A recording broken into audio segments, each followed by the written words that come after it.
Thank you. I'll start sharing my screen. Yeah, perfect. Okay, here it is. So, as mentioned, my name is Otto Friebel. I'm a director of the Dutch Association for the Recycling of Construction and Demolition Waste.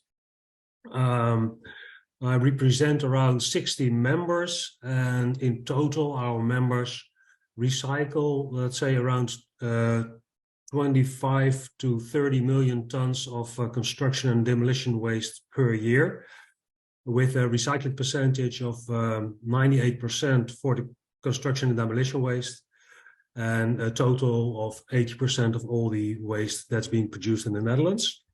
By the way, I live in Rotterdam. Rotterdam is a city that's been destroyed on May the 14th, 1940, in the Second World War. And within 15 minutes, 80,000 inhabitants lost their homes. And when you look now, let's say around 80 years on, Rotterdam has the most fantastic and impressive skyline of Europe. And that's all being done with the knowledge that we had then. And well, I'll hope that some knowledge that we have and that we experienced can be transferred to Ukraine. Talking about history, I'm first going to this one. I cannot.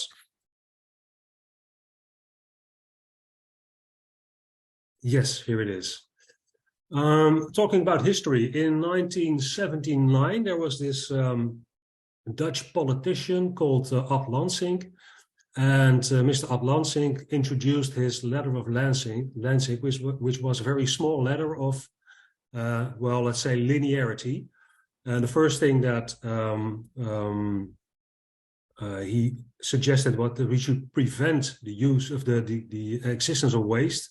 And if there was waste, we should use it, reuse it, recycle it, then burn it or landfill it. And that was, let's say, around 43 years ago in the Netherlands. And then during the path that we walked onto the circular economy, around 2008, this letter of Lansing was being transferred to the Waste Framework Directive.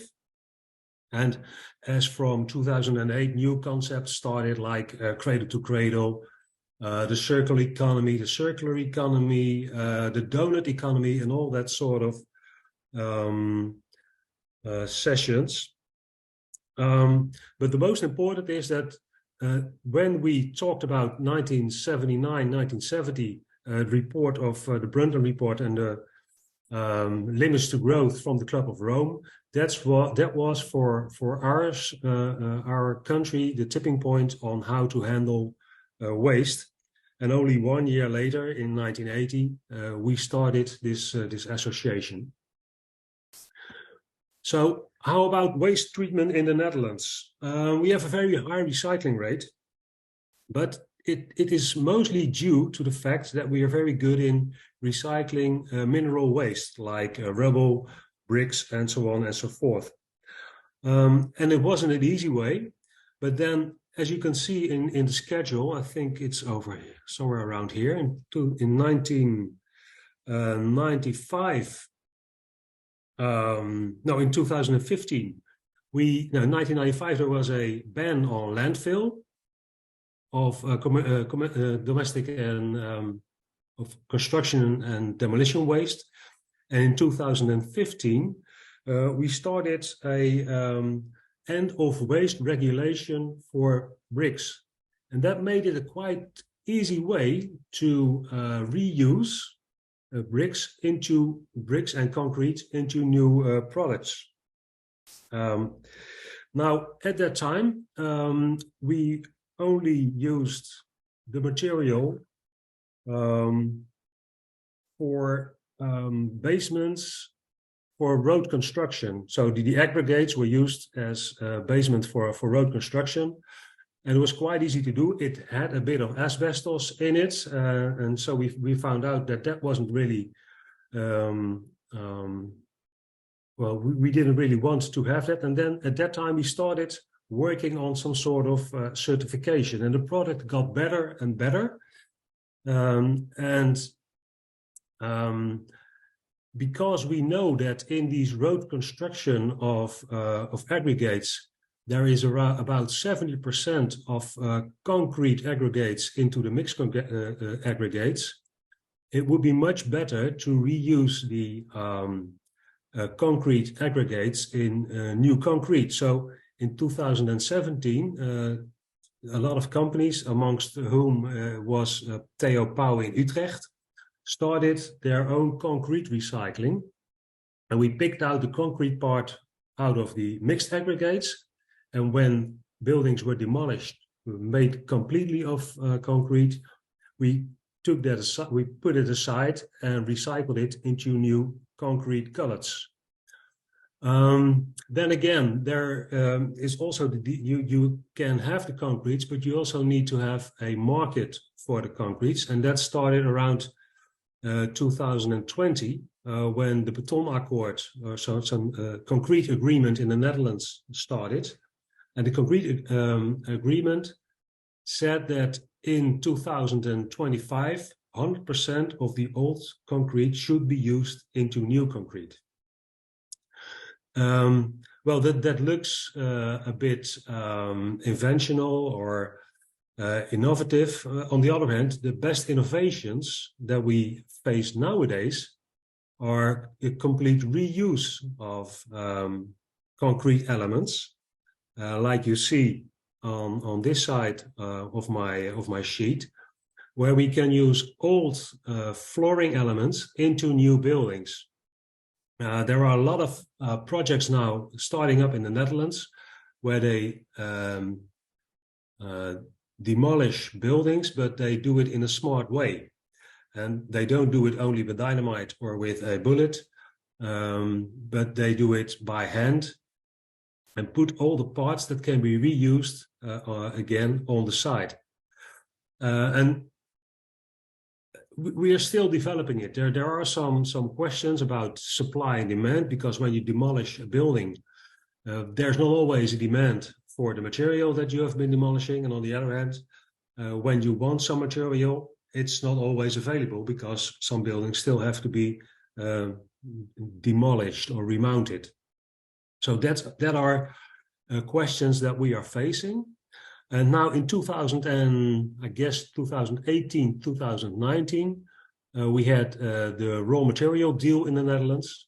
And due to this raw material deal, there were made 5 transition agendas. And one of the 5 transition agendas was a transition agenda for the circular construction.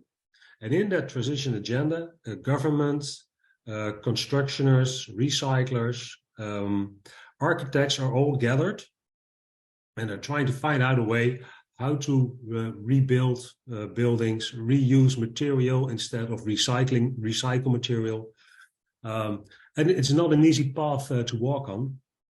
And I always say that nowadays we are recycling the material that we used 50, 60 years ago. And those materials were not designed for recycling. And that's the most important barrier in our business nowadays.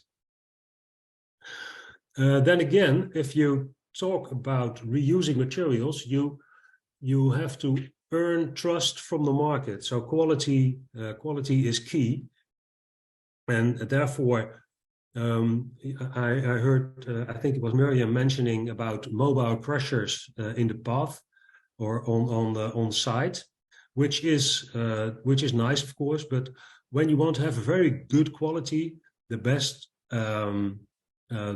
installation, in my opinion, is a crusher which is developed with washing installations, with wind shifters, with magnets, all in one line, in order to get a very good quality of product. And by mentioning a good quality product, I also mentioned that it should be certified. Now in the Netherlands, we work with certification for various types of aggregates, and that works very well. And that is also the basis for certification of secondary materials like flooring and walls. And with the Dutch government, we studied some studies from international organizations on how to make certification on secondary materials so that constructors can rely on the quality of those products. And it's still a long way to go, I guess. It won't be, it cannot be done in a couple of days. So I think within a few years, we have a good quality system so that we can approve these components for use in new buildings. But we will get there in the end. But then again, quality is the most important thing that we need and have to prove. An example of what's being done right now is the temporary courthouse in Amsterdam was designed for reuse because the old courthouse had to be renovated. They made a temporary courthouse with 4 floors. It's quite big. It had some good security in it as well. But they know that it would only last for 6 years. And last year, these 6 years were gone. The new building was being delivered. And the temporary court building was being remounted or demolished here, but it was being selectively demolished. All the materials were taken in stock, and nowadays in Twente, this old building is completely being built again, and that was only possible because this building was designed for reuse or for rebuilding, and it's not easy, but we proved that it is possible. Okay, well, the lessons learned from this short presentation is that it took us a very long time to develop good national standards. But then again, we have these standards, and it's very easy to translate them and use them again and share them. So you can skip the R&D phase that we are in and use the knowledge that we have. And this knowledge is for free. It's available on the internet. We are a member of an international branch organization called the FAIR, and it stands for Fédération Internationale du Recyclage. And you can visit the website in the link downstairs, and you can find all the fact sheets on recycled aggregates in the Netherlands. So please feel free to do so. Also feel free to ask the questions later on or send them by email, and we will be very glad to help you.